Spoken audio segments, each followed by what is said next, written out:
Before I say anything about William Afton's big Springtrap reveal in the Five Nights at Freddy's movie, let me just say that if you enjoyed this movie in this moment, that's totally fine. I'm glad. The point of my video today is not to take that away from you or tell you that you're wrong to feel that way. I'm simply going to be analyzing why this big reveal doesn't work in regards to cinematic techniques and principles that either weren't implemented properly or weren't used at all, which could have made the reveal much more compelling. I love the Five Nights at Freddy's franchise, and seeing this moment on the big screen got me feeling hyped too. But if it wasn't for my FNAF rose-tinted glasses, then I think that this moment would have failed to be compelling to the average viewer. And today, I wanted to analyze why that is the case and how to properly set up and pay off a big reveal like this in a film. Just like always, I'm going to be breaking down my analysis into a few distinct categories: continuous agency and visual reinforcement. If you guys enjoy my character study, then please consider leaving a like and subscribing, and let me know who your favorite FNAF animatronic is in the comments. Oh, also, by the way, major spoilers for this video, so if you haven't seen the movie yet and don't want to be spoiled,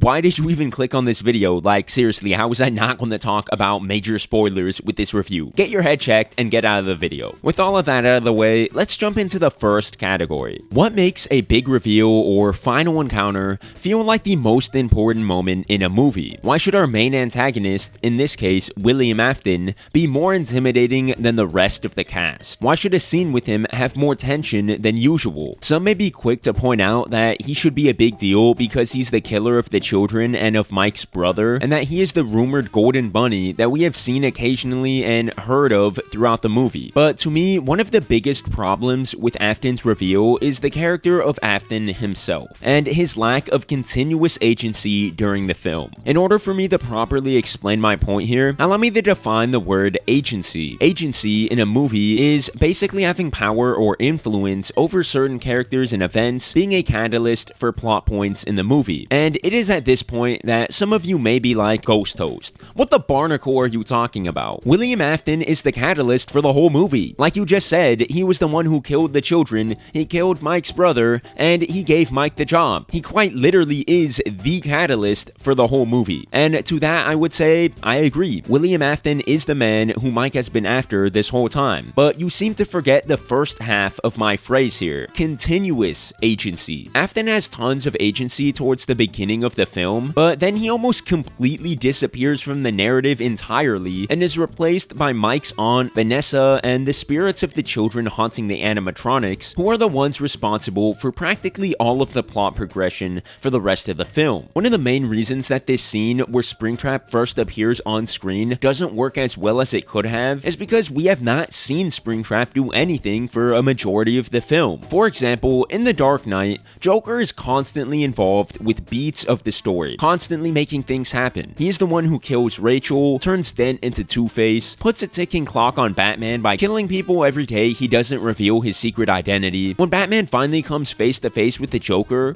it feels meaningful and impactful because we have seen the Joker do all of these things. All of these setbacks Batman has faced have been directly caused by him. Joker has continuous agency. Springtrap, on the other hand, has a lot of agency at the start of the film, but then he sort of takes a back seat in the story for a majority of the runtime. That's why I feel like this moment, after the initial hype of seeing Springtrap on screen, fell flat for me, because for most of the movie, he did nothing, and so this cool reveal didn't feel properly built into. The payoff was there, but the buildup was almost non-existent outside of the beginning of the movie. Aside from Mike wanting to find who killed his brother, I had no reason to anticipate this encounter, because Springtrap kind of just shows up out of nowhere without affecting the narrative for the last hour. If multiple story beats throughout the movie were sparked by Afton, such as him being the one who killed Amy or him kidnapping Abby and bringing her to the pizzeria, then I would have been anticipating and expecting there to be a confrontation with him in the last act of the film. But the way the film is currently constructed, Afton simply does not have enough agency to properly build into this big scene. As I have stated in many reviews in the past, showing, not telling, is so important to making characters and scenes compelling in a movie, and this category sort of speaks to that issue. Imagine for a second that Shan Yu from Mulan never shows up until the final fight against Mulan. Sure,